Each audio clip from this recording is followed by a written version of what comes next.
What's up, y'all? I don't know if you got the memo, but we already planning for summertime shy around here, and I've got the first event you need to add to your list. Moats Entertainment presents Out and Amplified Night of Queer Music. This unforgettable evening will feature 3 groundbreaking artists, including Vincent, Parson James, and John Duff. Plus, you'll see queer local DJs from right here in the city, including bodybuilding drag queen Miss Toto and house disco techno artist Icy Baby.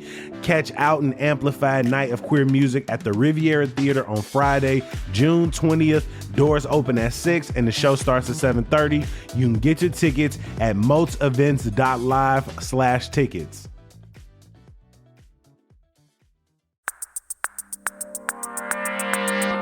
Today on CityCast Chicago, my Sox are at home for opening day next week, but after last season's historically awful performance, is it even worth seeing them?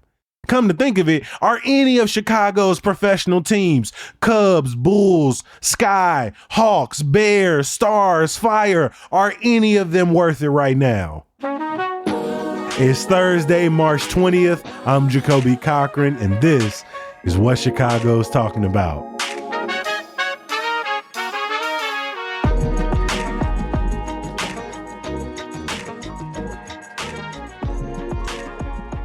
I'm really excited to welcome to the mic for the first time CityCast Chicago social media manager Rick Homuth. Rick, welcome to the show. Hey, great to be here. Thanks. So I don't know about you, but it's been pretty hard to be a Chicago sports fan lately. I don't think any of our professional teams have had a winning record in the past year. We've been pretty much dry on the playoffs, and that kind of got us thinking, is it even worth going out, spending any of your money to see games right now? So Rick, let me put the question to you. Overall, do you think it's still worth paying for a ticket and going to see any of our mediocre to terrible sports teams right now? I think that's certainly an open question. I would never argue with someone who looks at the White Sox projected win total and decides the answer is no way, I can't do it anymore. I don't want any part of this. But I do think it's still important to get out there and experience live sports. I know in this day and age, it's never been easier to sort of peek behind the curtain at the billionaire money-making scheme that all professional sports franchises essentially boil down to. But you got to remember that at least on a, philosophical level, sports teams and fandoms belong to the people in their sense of civic pride. And I just feel like if you don't, exercise that, you risk it being further eroded. To me, it's a matter of saying, look, I don't care that the front offices are woefully mismanaged. For decades and decades and decades. It's a beautiful day. I'm going to go to the ballpark or the United Center or Soldier Field or wherever. I'm going to get my beer. I'm going to get my nachos, and I'm going to enjoy myself. I feel like more now than ever. I like how you talked about that peek behind the curtain. So much of the conversations around like sports media talking heads is they're doing a disservice to their games. The ticket prices at many of our most famed stadiums are higher and higher than ever. And yet we both know when the Sox are good or the Cubs are good, when the Bulls are winning, when the Bears are winning, when the Sky are hanging banners, people are nicer to each other. Conversations are a little bit better. So recently speaking, what is the team that you have paid the most money to see? Well, I'm been a big Blackhawks fan since kind of day one. I grew up watching Hawks games with my dad. We make it out to probably, 5 or 6 games a year, honestly. And they're maybe one of the only teams that has the clear silver lining right now. I suppose the Bears too, if you want to argue that, but I would never bet on the Bears doing anything right at this point. You go to a Blackhawks game and it's already even in the best of times, you're trudging to the United Center in February, right? During the hockey season. So you're already used to that a little bit. But right now you go there and it's like, all right, well, they might not win, but maybe one of the young guys will do something cool. Or, Connor Bedard will pull some magic out of his hat. So there's still that kind of excitement there. Number 1 pick, how many years ago? 2 years ago now? This is his second full season. Yeah. So he's still on the up and up. The kid's 19. And there's plenty of time for him to figure it all out. And, now after the trade deadline specifically, the Blackhawks kind of got rid of a lot of their, older guys or, people who weren't going to be here long term. So it's an interesting time. I mean, they're still not winning, frankly. Right. Right now they're 20-47, 9 overtime losses in that as well. But, when I was looking at their upcoming schedule, they are playing tonight against the Kings. The lowest ticket I could find was around $30 before the fees. They playing the Flyers on Sunday, $55. And then next Wednesday, it'll drop back down to around $20 before the fees when they play the New Jersey Devils. And so it's like, it's not the most expensive ticket in the city, but for you, what makes the experience at the game worth it? Well, I think for one thing, it's been very hard to see the games on TV lately with all the CHSN drama. I'm not sure how familiar you are with that, but it's kind of, a lot of people have made the comparison that it's back to the early days before the Cup era when old Dollar Bill Wirtz wasn't allowing the games to be broadcast locally because he wanted to get people in the stadium, which just seems so archaic now. And yet somehow in this weird twisted way, we're like back to that. We have gotten back to this. Across the country, so many sports franchises have been like walled off behind local TV deals. Yeah, it's very just bizarre and sad. But, at the same time, that might get you out to the game, or at the very least, like get you to the corner bar where you can watch it with some friends or some strangers. And, I think that experience is very valuable, too. Just anytime you can inject personality and unity and togetherness into the act of, sports is, I think, kind of the point, regardless of how they might try to take that away from us. I can't say I've been in the building since the championship run a decade plus ago. And so for somebody like me who hasn't been to see a game, how would you convince me to show up? With hockey specifically, there are non-zero odds, in fact, pretty decent odds that two guys will fight each other at a certain point. So for a certain type of fan, that'll do it for you, right? 100%. It's a unique part of the sport. Some people like it, some people don't. It's not going to happen as often when like the national teams of US and Canada face off against each other, where it's like, hey, we run in phase back to back to back to back. Yeah, no, exactly. I mean, so I think just the fact that hockey is such a unique and weird little niche, I think has always been very charming to me. And then beyond that, it is still like even the worst guys in the league are still pretty dang talented. Seeing the kind of the lines and the structure of the team form together in what will hopefully become another championship era over the next 5 or so years is I think kind of exciting. Yeah, getting in on the ground floor. Right. All right. Since opening day is next week, let's start with baseball. The Sox are going to start their season with a 6-game homestand. We all know how bad they were last year. Worst record in baseball, worst record in baseball history. The Cubs, on the other hand, they were just over 500. And so for you right now, what makes a baseball game worth it this year? And which one of the two are you more willing to pay for? Well, to me, the answer is always going to be going down to the South Side. Stop playing with me. Yes. Come on, right? The Cubs are, I guess, more competitive on paper, which isn't saying much, but Wrigleyville to me is just so bereft of personality ever since the Ricketts family just kind of turned it into one big mini mall, which, and that's not to say there isn't like cool stuff, worthwhile places to go when you're in the neighborhood, like big fan of Rice and Bread or Nisei Lounge, like that character's still there. But unless you live within walking distance of the Red Line or Wrigley Field, like going to a Sox game is just always going to be easier, not to mention, I think, cheaper. And on top of that, you have the added advantage of all the cool spots in the area around Rate Field, namely Chinatown, Bronzeville, Bridgeport, and it's just easier at the end of the day to get in the building. For me, I've made it to a Sox game, I think pretty much every season since I've gotten back to the city 10 years ago from school.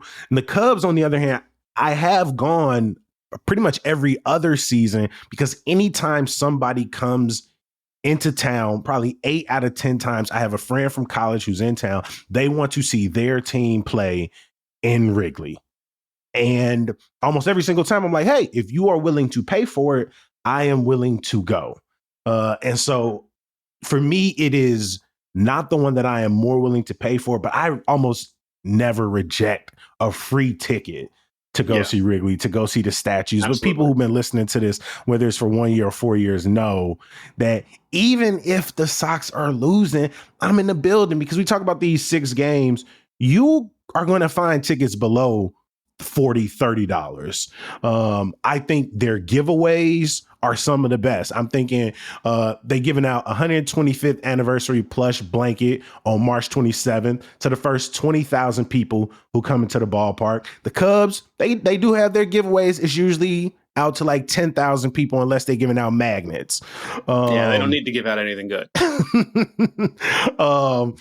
They got the 1907 replica jersey that they're giving out to the first 15,000 fans on the 29th. and they're giving out the 1920 jersey hoodie on April 12th when they take on the Red Sox to the first 15,000 people. And so I appreciate the giveaways. Similar to your Hawks thing, two people are likely going to fight at some point. $5 Tuesdays. And then if I am not a fan of the management. I hate the fact that we still ain't giving out big money contracts. I would like some more things in the parking lot gardens around Rate Field or whatever the hell is being called now. But for me, I think, like you said, the cheap ticket's still easy to get to. And while I would like things to go around before the game, I kind of like the no nonsense once it's over, we up out of here kind of vibe to it. Right. No, I mean, I get what you mean. You look at just the sea of parking lots around the stadium and you're like, oh man, this is such a missed opportunity.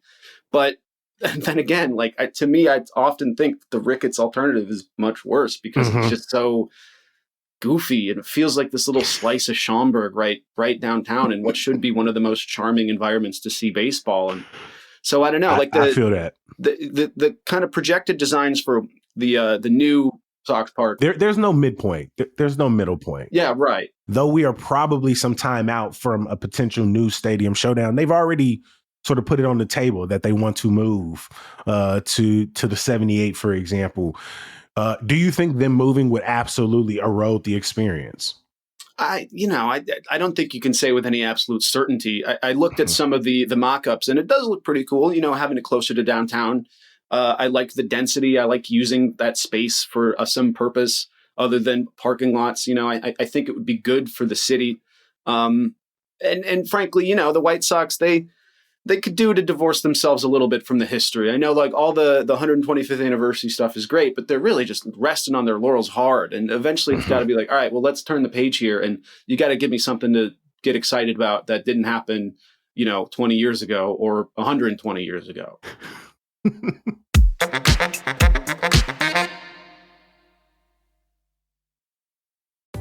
This episode is sponsored by Babbel. Are you holding back on foreign travel plans this year because you're afraid of the language gap? I'm not, because I have Babbel. I'm David Plotz, the CEO of CityCast, and I'm learning Spanish on Babbel, getting ready for a trip to Mexico City. Babbel is the language learning app that gets you talking. Babbel's quick 10-minute lessons, handcrafted by over 200 language experts, get you to begin speaking your new language in 3 weeks or at whatever pace you choose. Babbel's tips and tools are inspired by the real-life stuff you actually need when communicating. With a focus on conversation, you'll be ready to talk wherever you go. Babbel has given me great lessons on getting directions, ordering in a restaurant, and making plans. And of all the things I'm doing in Mexico City, I'm probably most excited about the soccer game we're going to. So I was excited to learn how to cheer from Babbel. That'll be me you'll hear yelling, "Fuerza Tigres! Fuerza Tigres!" With over 16 million subscriptions sold, Babbel's 14 award-winning language courses are backed by a 20-day money-back guarantee. Let's get more of you talking in a new language. Babbel is gifting our listeners 60% off subscriptions at babbel.com/citycast. Get up to 60% off at babbel.com/citycast. Spelled BABBEL.com/citycast. Babbel.com/citycast. Rules and restrictions may apply. Let's talk basketball next. The Bulls season is about to end in April, but then we got the Chicago Sky starting up in May. The Sky have a championship in the last few years. The Bulls, on the other hand, you want to talk about resting on their laurels, have been for 25 now plus years. Oh, God, yeah. And still are one of the most, if not the most packed arenas in the country, like game over game. Is it still worth it to go see professional ball in the city? Yeah, I think it depends on your perspective, I guess. I wouldn't expect this trend to continue, but technically the Bulls are in striking distance of the 8th seed, right? And maybe clawing their way into the playoffs. Not that they'd do any damage if they made it in. I would be more interested in seeing the Chicago Sky, to be honest. 100%. I know they're playing a couple regular season games against the Indiana Fever at the United Center this season. That would be a really cool experience.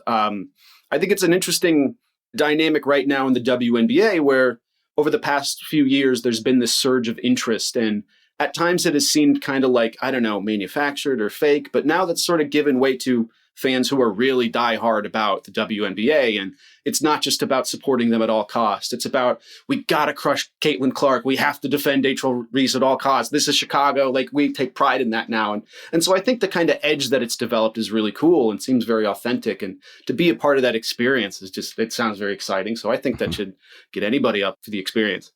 I think both the Sky and the Bulls are like live at the epitome in some ways. And I think we could say this about the Hawks or the Bears, but in like right now, like you see how hard the team on the court plays amidst terrible front office decisions, what feels like rampant underinvestment in both the on the court team and like the way they experience Chicago life off the court. And yet every time I've gone to a Bulls game this year, it was clear, even when coaching was bad, that the players were going as hard as possible. When I go to see the Sky play at Wintrust, there is some sense that Angel Reese is out there hustling.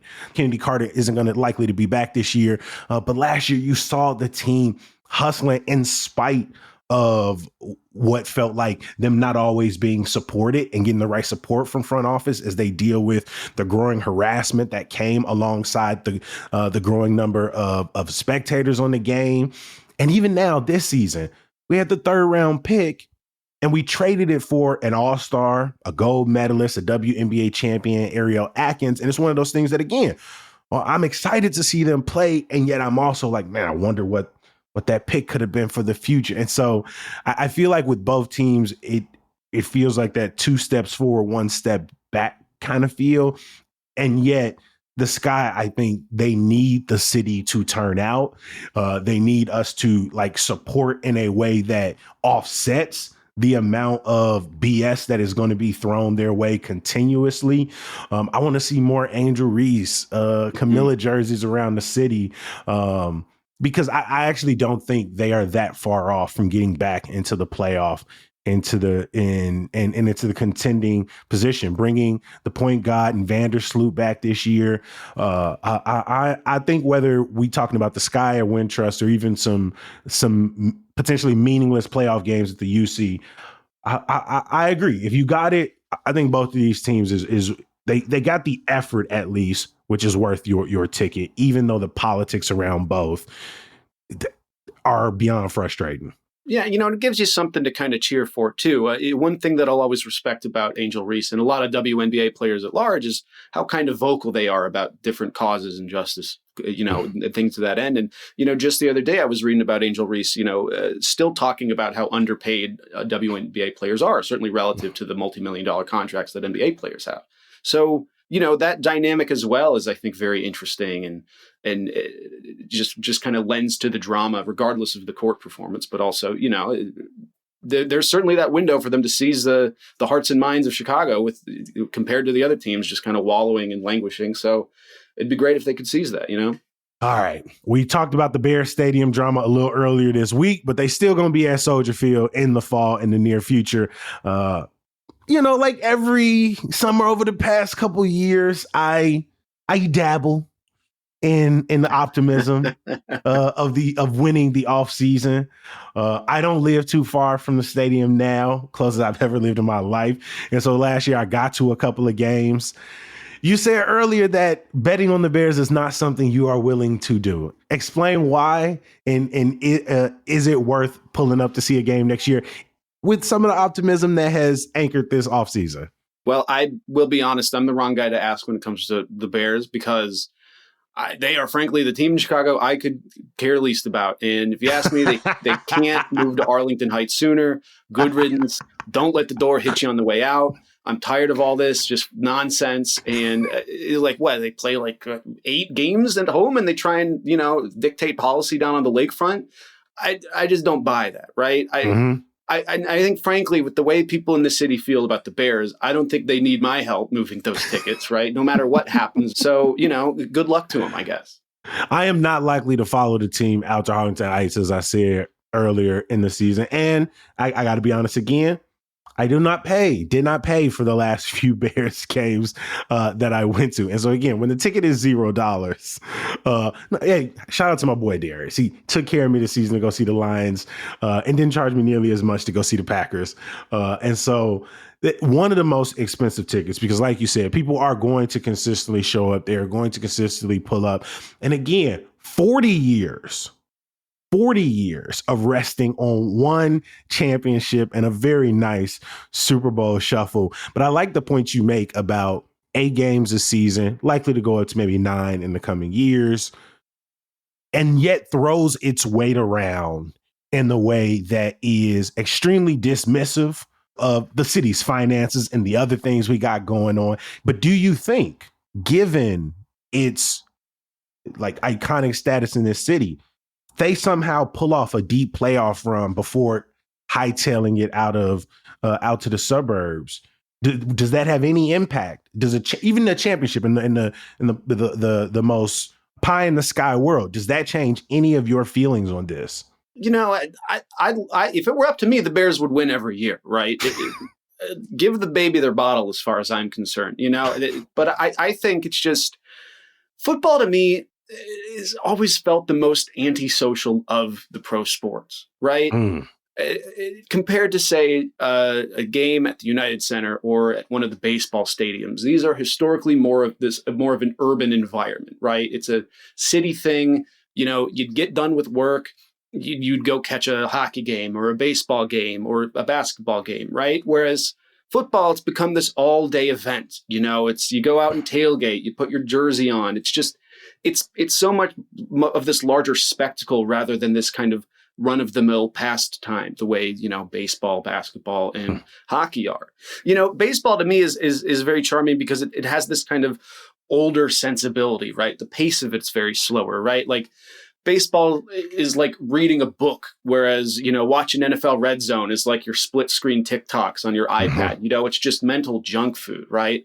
So I always will view football with a much more cynical lens for that reason.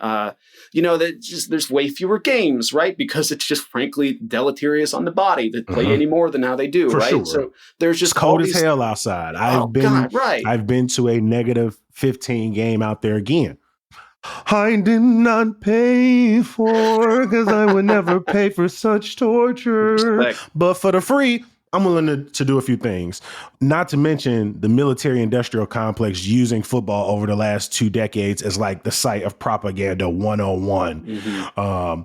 Yeah, now I'm with you 100%. In my dreamy dreams, they would be winning, and that winning would not cost us anything. But even as I alluded to in our conversation earlier, I think we're in a lose-lose situation, because I think if they continue to be bad, they're already out the door. And I also feel we're in the lose-lose because even if they win, even if after winning multiple off seasons, Caleb can play amazing and DJ Moore can have a historic season and the line and the trenches work well, and we somehow win the division, make a deep playoff run, I still think that will be used to extract more and more out of us in the entire fandom. Speaking of Soldier Field, the Chicago Fire season just started in February. The Stars began their season last week and have their home opener at SeatGeek in Bridgeview on Sunday. Do you think you'll try and make it to a soccer game this summer?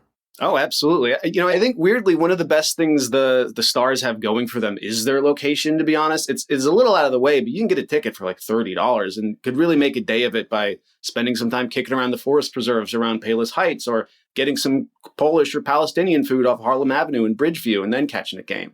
I think it kind of bizarrely works to their benefit that it's not on the lakefront. So, you know, I would absolutely love to go see a Stars game. I think one of the cool things about particularly Chicago soccer community at large is, even though the Fire and the Stars don't often bring out sort of the most fervent football fan, because of all of the different people who live in Chicago, anytime there's like Premier League soccer, like the summer series is coming, anytime we're in like World Cup, see international exhibitions, Messi is coming on the 14th. I feel like that brings out Chicago's soccer community in a way that doesn't get enough respect. Like when Messi comes to town, the city shuts down, even if he doesn't play in the game. It reminds me to not take for granted the everyday ticket price of going to see a Stars or a Fire game, because like you said, much cheaper than going to see most of the other teams in the city. It's much closer to a Sox ticket than it is a Bulls or Bears ticket. And it's usually a good time. The Chicago Fire in particular bring a lot of artists in, play their music during the game. And so they really try their best to have like a big enough Chicago experience for people who pull up and come to them. So that's definitely something on my bucket list to get out and see the Stars, or to get out and see the Fire this year. Yeah, it's definitely a different breed of fan. You know, like I will admit I'm one of those Americans who looks at soccer and just doesn't see it. But, you know, there's so much that's, I think, noble about that game that we kind of get lost in, you know, the American sports infrastructure and way of doing things. You know, it's always struck me as something that makes sense that, you know, teams in the Premier League, for instance, don't threaten to move, right? Like Leicester City is never leaving Leicester City, you know, that's the sort of thing where, you know, in the United States, teams threaten to move all the time. Every year, somebody's threatening to move. Some owner's going to take their ball and go home. So just that the tradition is completely different. And yeah, you know, the fandom as well is different too. So just a completely different perspective, which I think is well worth the price of admission. I want to give a huge thank you to our guest today, CityCast Chicago social media manager, Rick Homer. Rick, thank you for making time for us, my friend. Yeah, appreciate it. Anytime. Before we get out of here, make sure you bookmark our website, chicago.citycast.fm. There you can catch up on old podcast episodes and read our latest articles. Subscribe to our daily newsletter, Hey Chicago. And if you got it like that, consider becoming a member of CityCast Chicago.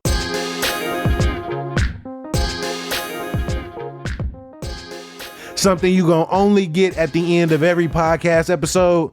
Some good news. I'm excited for this panel tomorrow night at Haymarket House in Uptown. Radical thought in music featuring the homies Jay Bambi, Damon Williams. Artie Dogood is going to be in the building as well on the panel and DJing. I'll drop a link in the show notes. It is free. All you got to do is RSVP. As always, we appreciate you for listening and reading. We're going to be back bright and early tomorrow. We'll talk to you then. Peace.